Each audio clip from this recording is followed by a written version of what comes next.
nyigisho, inkuru nyigisho. Ndase kandi ko baramutsa abakunzi ba Roy TV, muri kumwe na Bella shaka ko benyereye mu nkuru nyigisho. Turi kwa kane, fata gatebe wicare kuko inkuru nyigisho no munsi iragisha cyane, ifise inyigisho zirenze.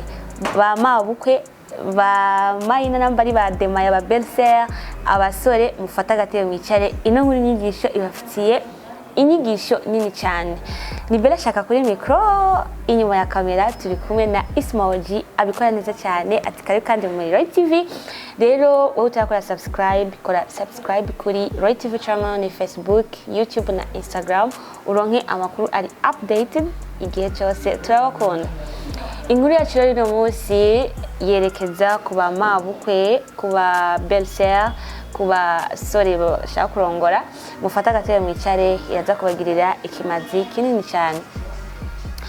Ni inkuru rero yabaye, ni inkuru y'umusore yarakundanye n'umukobwa, yari umukobwa yize, umukobwa afite amashuri, umukobwa afite akazi kiwe, n'umusore nyene yari afite akazi, bariganye baraheze ishure, bose baronka ubuzi bwiza bubatunze, bagira ubuzima bwiza bagikundanye.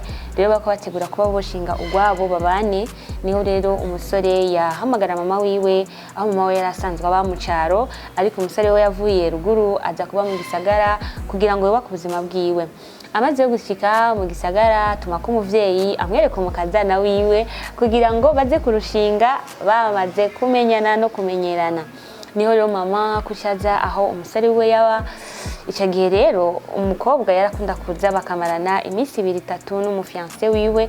Murazi ko muri iki gihe ntivyemewe ariko birakogwa, aho usanga abantu bari enfiancé, ugasanga umukobwa araje abanye n'umuhungu indwi ukwezi bari kubamenyerana nubwo bataba barubaka.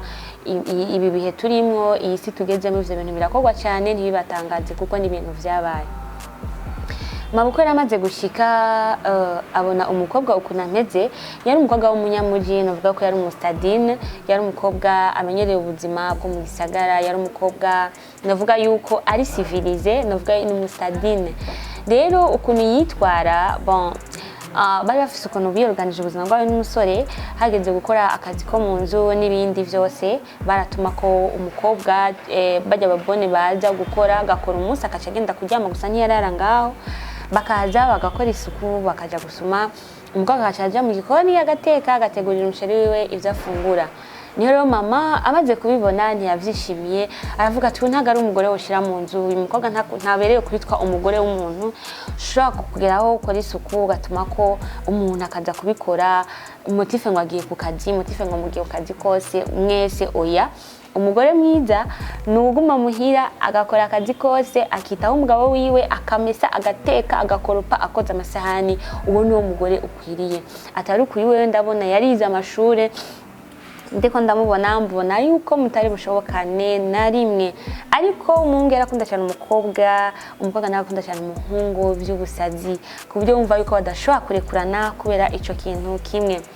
Rero umukobwa ntivyamuguye neza, vyaramubabaza, akabwira umusheri wiwe, sheri kubera iki mama atanyishimira, ese ashaka ndabigenze gute ko mvyuka nja ku kazi kandi si yose ngiye kurondera ibizorutungira abana, nawe wari kuko kandi ntaco bitubwiye kuba novuga ati reka twawe umuntu yo dufasha akazi mu gihe mba ntahari mfatiriwe, ariko mpari ibikenewe nkabikora.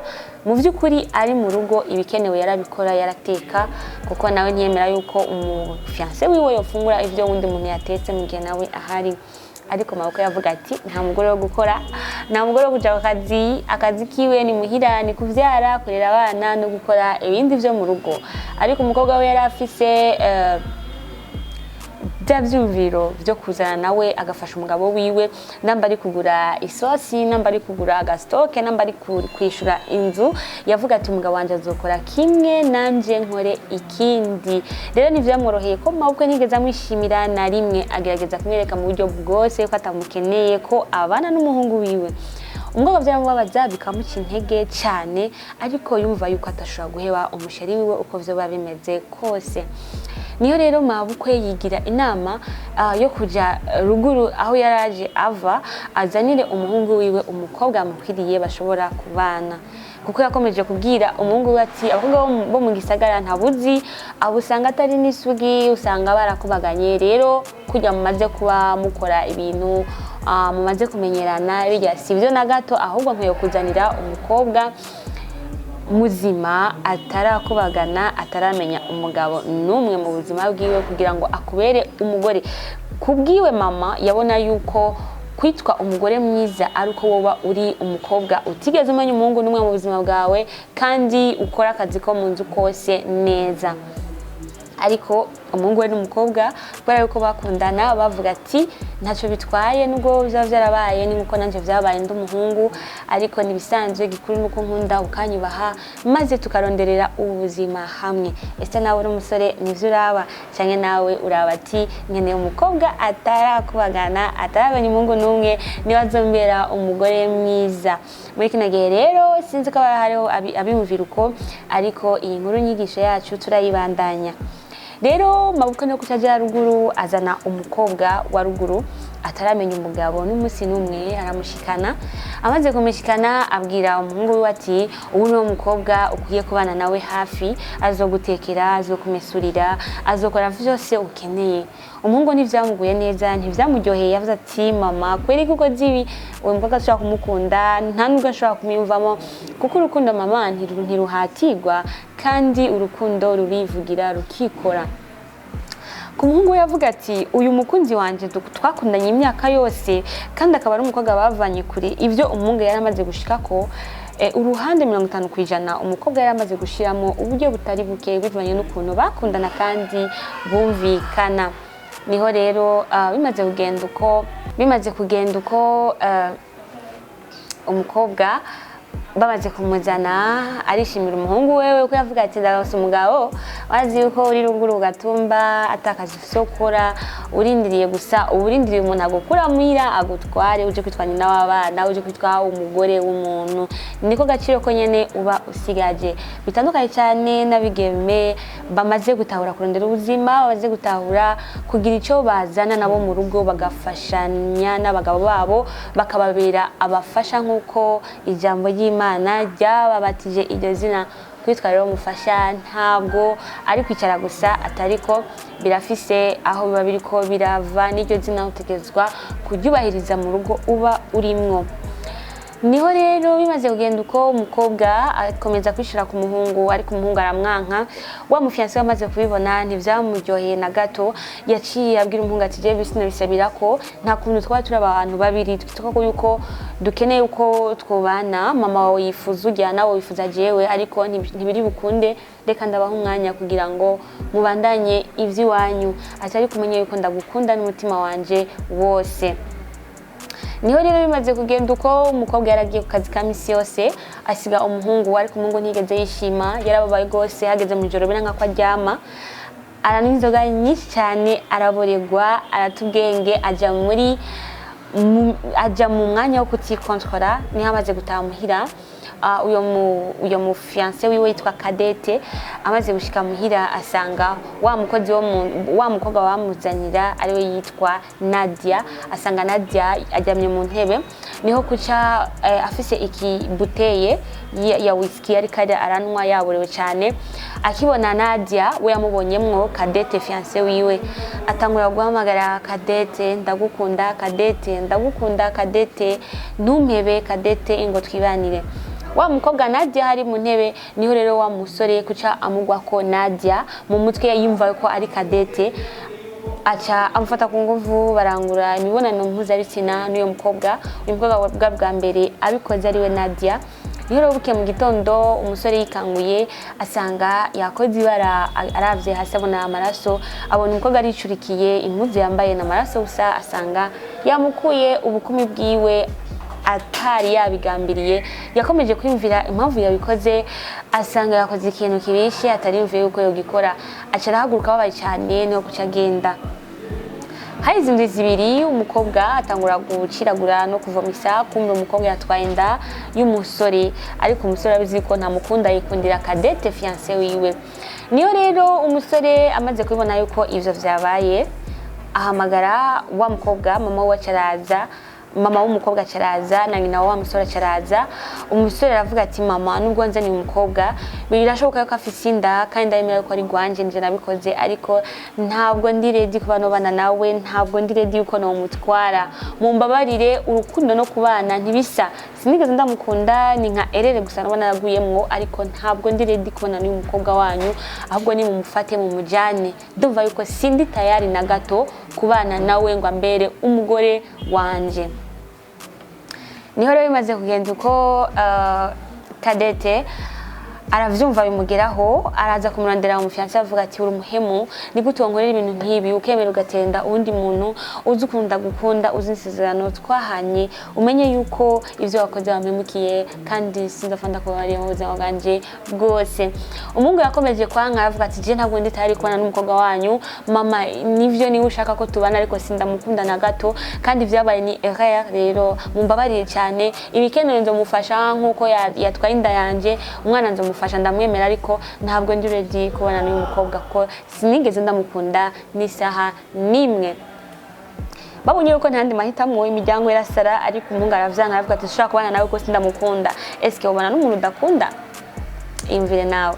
Rero baze kugenda uko mabukwe yagiye muri point d'interrogation avuga ati ibintu nakoze nabikoreye iki ese iyo nkibareka bakibanira vyari ku ibi byose ntivyari kubaho.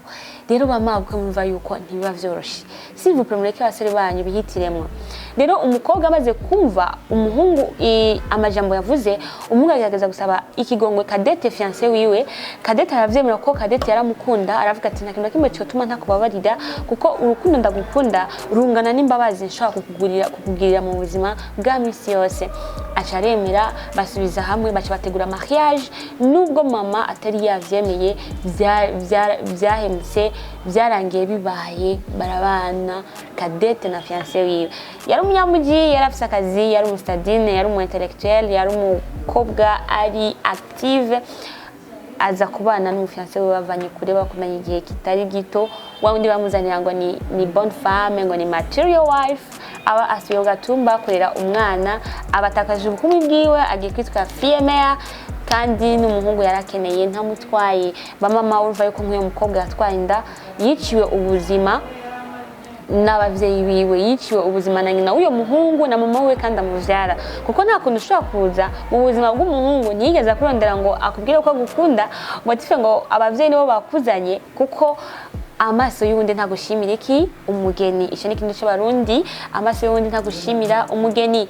Umusore ni wakwiye kwihitiramo umukobwa ni wakwiye kwihitiramo nubwo yohitamwo uwafuye ijisho nubwo yohitamwo ikirara ikibandi we uramureka gusa ukamuhereza impanuro zikwiriye zijanye n'ivyo arimwo akamenya ukuntu yitwara kugira ngo nihaza kuba ikintu akibuka zamanura muhaye akabona yuko kwari ukuri ariko ntago ucishamo forcing ati utegeza kubana n'uyu kuko nubwo babona atamukunda kizoguma ari ikibazo. Rero bamabukwe mureke imisore yanyu yihitiremwo namwe bwe basore nimwege bo kugira choix mama wawe sazo guhitamo umugeni kuko niyamuguhitamo utamukunze ntabwo muzobana mukunde uvuga ati nubwo ananiye bijanye namwishimiye yari amahitamo yanje ntabwo yari amahitamo y'undi muntu nakare amaso y'undi ntagushimira umugeni. Ushaka na uko dukurikirana byarakubayeho bakaguhitiramo umukobwa cyangwa se umuhungu mubana ugasanga abavyeyi ati kuri uje mungu afisa amahera tutegeza kubana n'uyu s'il vous bintu mubireke mu muko murica ubuzima bw'abana banyu mu muko murabicira ubuto nubwo bari umukobwa ashobora kugenda ku mungu afisa amahera ariko akagira ubuzima bubi ku buryo nabwo buto bwiwe bwifuza atakiburonse mwe mubona gusa profit ngo abahereza amafaranga. Rero bavyeyi ni manuro kuri mwebwe mufise abana bageze kubaka izabo menya uko muyaga menya impanuro mubaha hama amahitamo yabo mubareke bigirira amahitamo bonyene. Ndibaza ko namwe bw'abavyeyi mukireshanya nta muntu yabashimiye namba nabo barabashimiye niya migenzo yakera yo guterura no kwishikana n'ibindi. So inkuru nyisho yacu no munsi yariyo Takene commentaire yawe uvuge icyo yakwigishije namba warabibonye mu kibano namba vyarabaye kuri mwene wanyu uvuge icyo wabibonyeho uvuge n'ingaruka vyagize commentaire yanyu iratwubaka cyane namba ariko twabikoze nabi mudukosore kugira ngo ubutaha tuze tubikore neza tuze dukosore tubahereze ibintu bimeze neza duhari ku bwanyu kwere ko mudukurikirana. yari Bella Shaka nk'uko mumenyereye kuri micro za Roy TV mu nkuru nyigisho ya buri wa kane na hajedi ikurikira. Rero nk'uko mwavyuse kuri kamera turi kumwe na Ismoji abikora neza cyane mu kazi kawe, ati big up mu kazi kawe, ubandanye udugirira ama image asa neza. Turabakunda, mugire ibihe byiza. Ciao ciao. Nyigisho, inkuru, nyigisho, inkuru, nyigisho.